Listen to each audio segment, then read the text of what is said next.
welcome to the St. Vrain Sports Report. We're glad to have you along with us. We got a good show for you this week because we're going to talk about a lot of basketball. It's the only thing going on with wrestling and swimming being over as of last week. So we are just stuck with basketball. Not stuck with basketball, Blaine. I don't know why I said that, but we are sitting on basketball. Blaine Robinson here, former Skyline great and legend here at Channel 8 as well. So Blaine and I are going to break down some basketball later on in the show. We're going to talk about the 4A Sweet 16 with Silver Creek and Meade. We're also going to take a look at the 1A and 2A regionals that involve a couple of local teams. But first, we have highlights from last week. Let's take a look at those real quick, starting off with Lions girls. They're over at Frederick High School taking on Highland in a Class 2A district championship game. And that is Maddie McGuire, the senior, with the jumper for the Lions. The Lions needed overtime to beat Union Colony, but got off to a great start here. McGuire from the corner hits another three-pointer right there. She had a great game for the Lions, and once again, they find her wide open on the elbow, and she drains that one. Lions led 19-9 at the half and looked like they were in control of this thing. But the second half, Highland came back. Mariah Davenport is open for the short jumper there.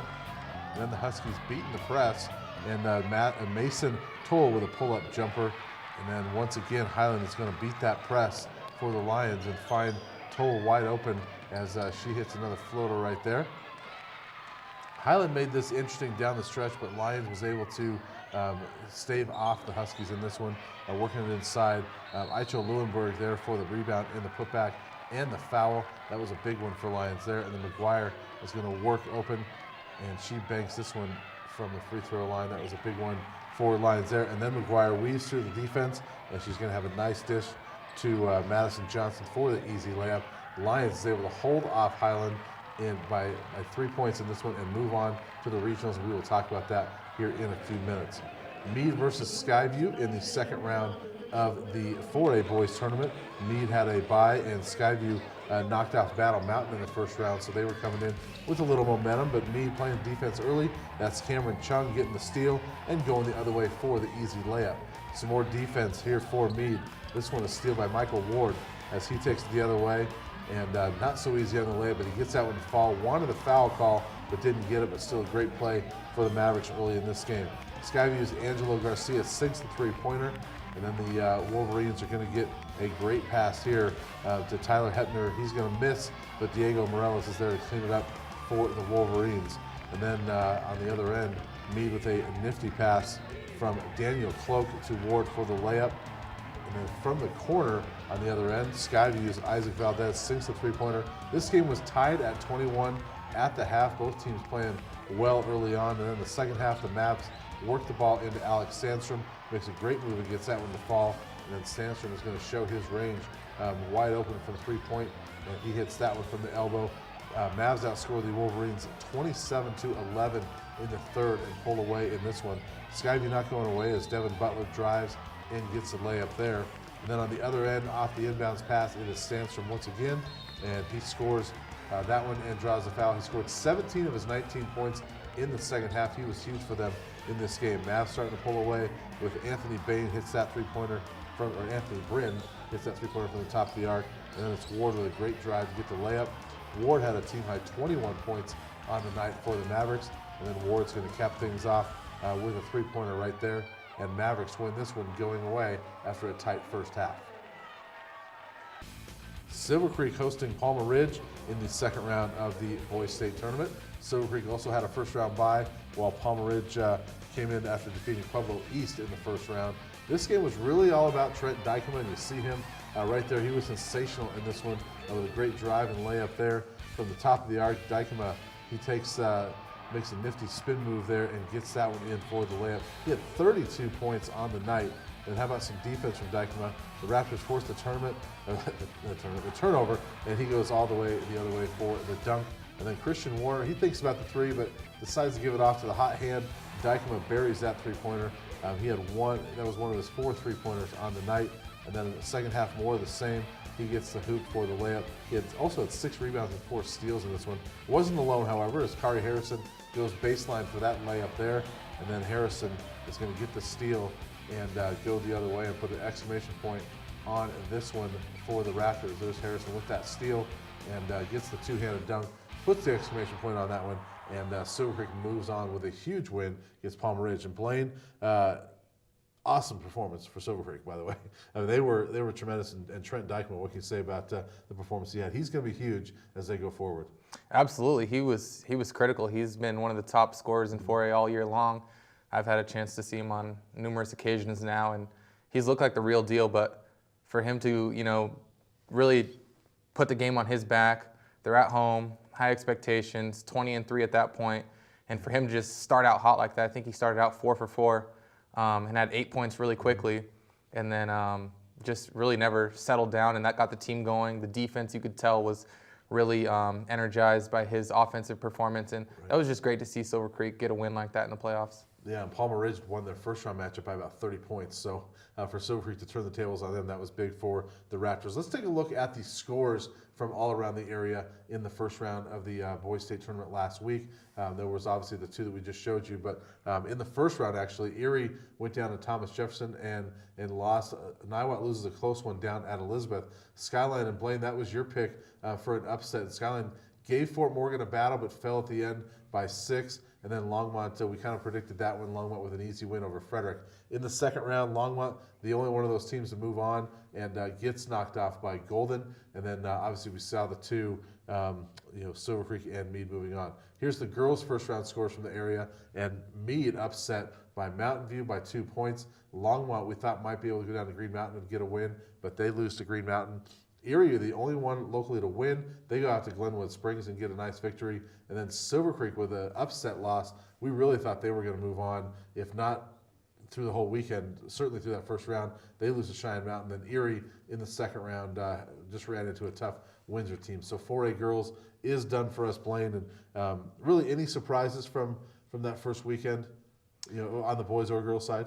I think in terms of the girls, I think it was surprising to see Meade and Silver Creek suffer home defeats in the first round, especially Cheyenne Mountain to come up here from, southern Colorado Springs, southwest Colorado Springs, and beat Silver Creek on their home floor when Silver Creek had, I think, a sizable lead in that game.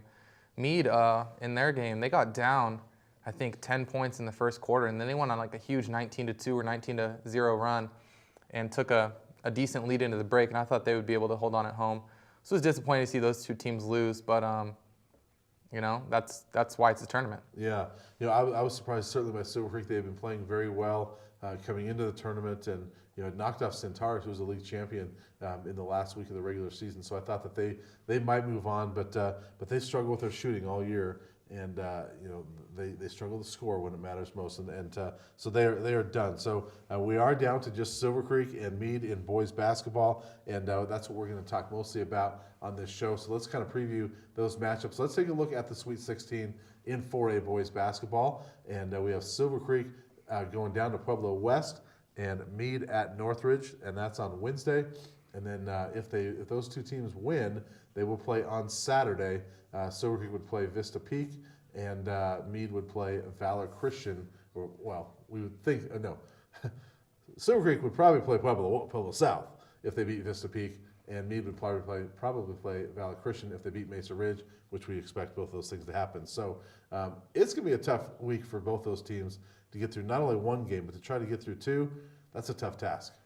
Absolutely. I think we would both be pleasantly surprised if they made it to next weekend. Yeah. If they can get through tomorrow night's game, Wednesday night's games, as we're going to preview here in a second, they would both have very, very difficult matchups on Saturday afternoon, Saturday evening. Yeah, they would, as long as there's no upsets, which there always could be. That's why it's a tournament, as you said. But we do expect Pueblo South and Valor to move on the other side of those brackets. But let's talk about the Meade matchup first. The Mavericks will be going up to Northridge on Wednesday night, and let's take a look at the numbers in that one. The Meade Mavericks 20-4 and Northridge 21-3.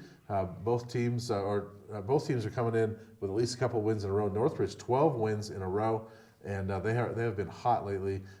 Meade, as you can see, scores a little bit more, also gives up a few more points. So really the point differential is pretty much the same. The key for Northridge is Oscar Maldonado. He averages about 15 points, 6 rebounds. And, of course, Michael Ward, who we've seen all year around here, almost 22 points a game and 3.5 rebounds. So So Blaine, let's talk about that. So first up, Northridge. This is a team that, Coach Terry Anderson in his 7th season, they've had a losing record each of his first 6 seasons. All of a sudden, they're really good. What's kind of the key to Northridge, and how could Meade hang with them this year or this week? Yeah, I think the key to Northridge is they have 2 guys, Maldonado being one of them, and they have one other player who are about 6'4", 6'5", but they're not your traditional back to the basket types that you see in Colorado. They're very versatile. Right. They can shoot from the outside. They can put the ball on the floor, and they can score in a variety of ways. And I think that Meade, interestingly enough, has a guy in Alex Sandstrom who can possibly match up with Maldonado. Yeah. Sandstrom 6'6", 6'7".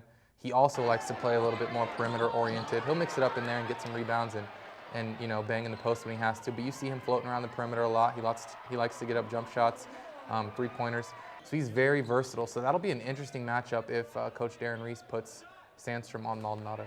Yeah, it will be interesting. Northridge 6-1 versus St. Mary's schools this year. They're obviously in the Northern Conference, with Longmont, Niwot, and Silver Creek.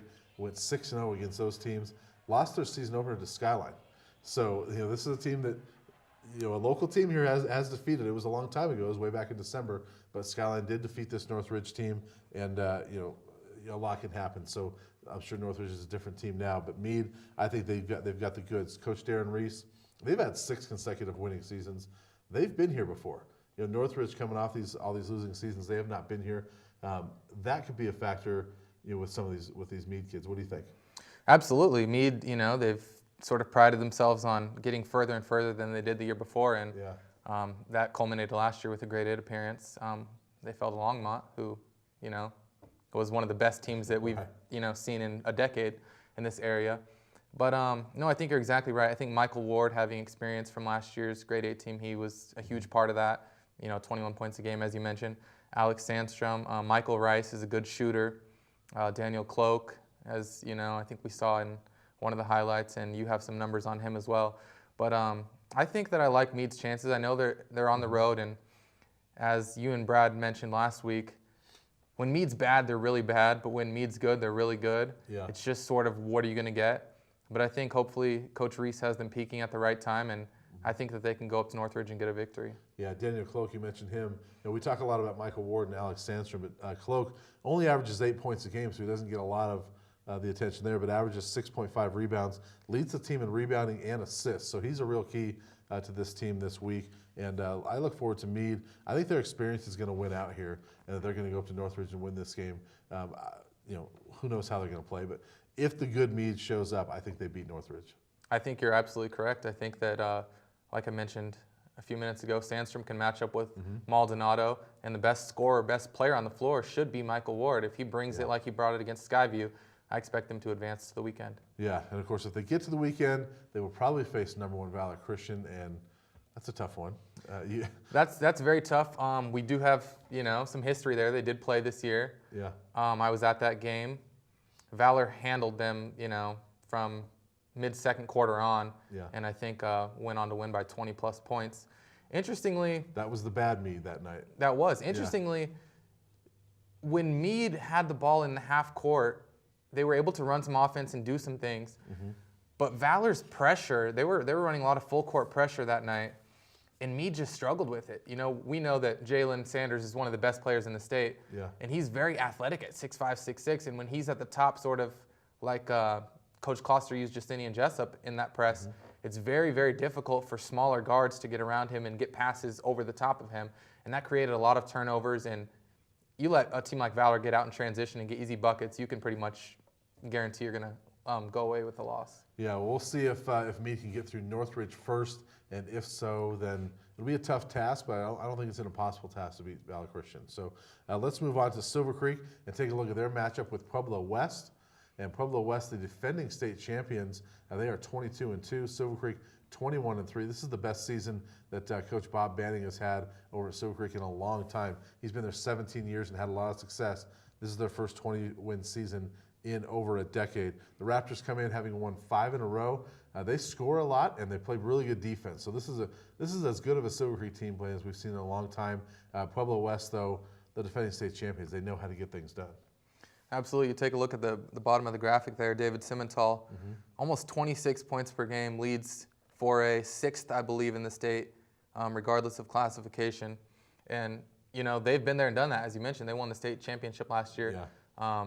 And not only did they win it, but they beat Valor by almost 30 points last year. I mean, just a very, very convincing victory. Right. And when you have a game like that on your resume and your best player returns, they're going to have their hands full. But if Trent Dykema plays the way he, you know, showcased this past weekend, and Silver Creek can play that stifling D that holds opponents under 50 points per game, they're going to give themselves a chance. Yeah, you mentioned Pueblo West, and not only Simmental, but Pierre Taylor, a junior, 6-foot junior, averages 15 points a game. So it's not just Simmental doing everything.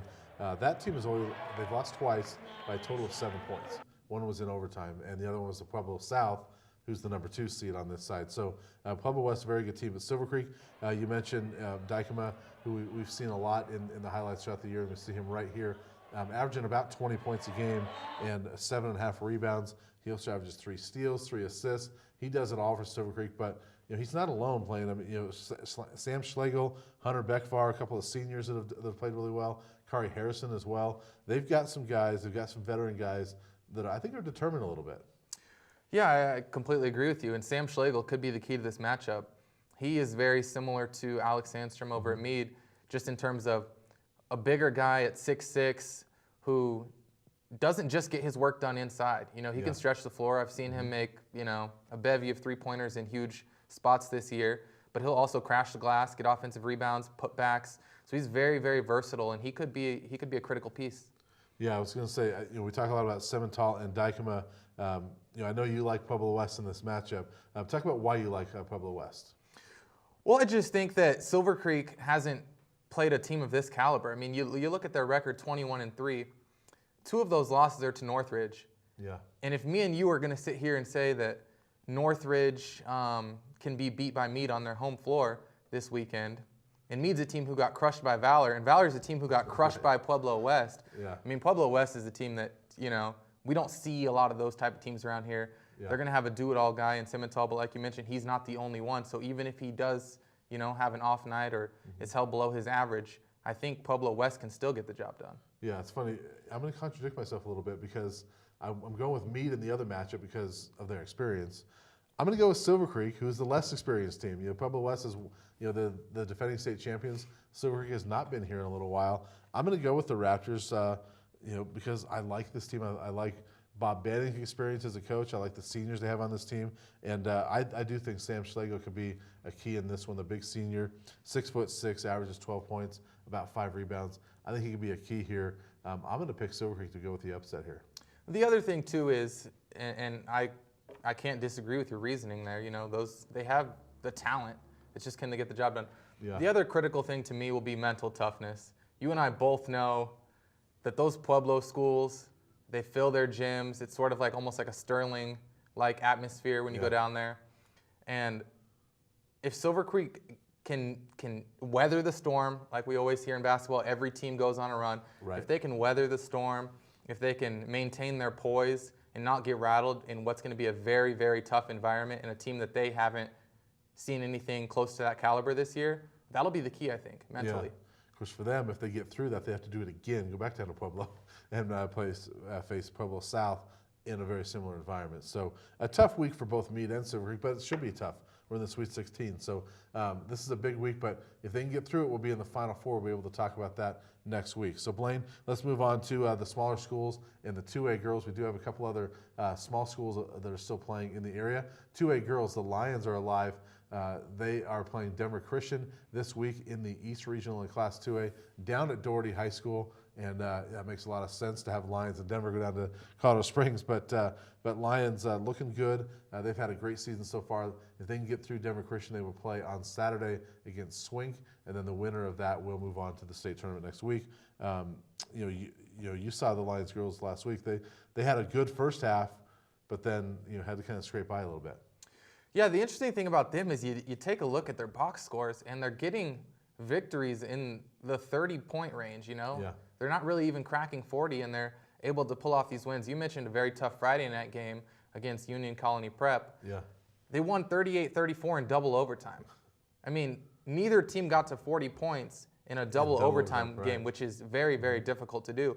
But that's a testament to Lions defense. They play really well on the defensive end. They play together.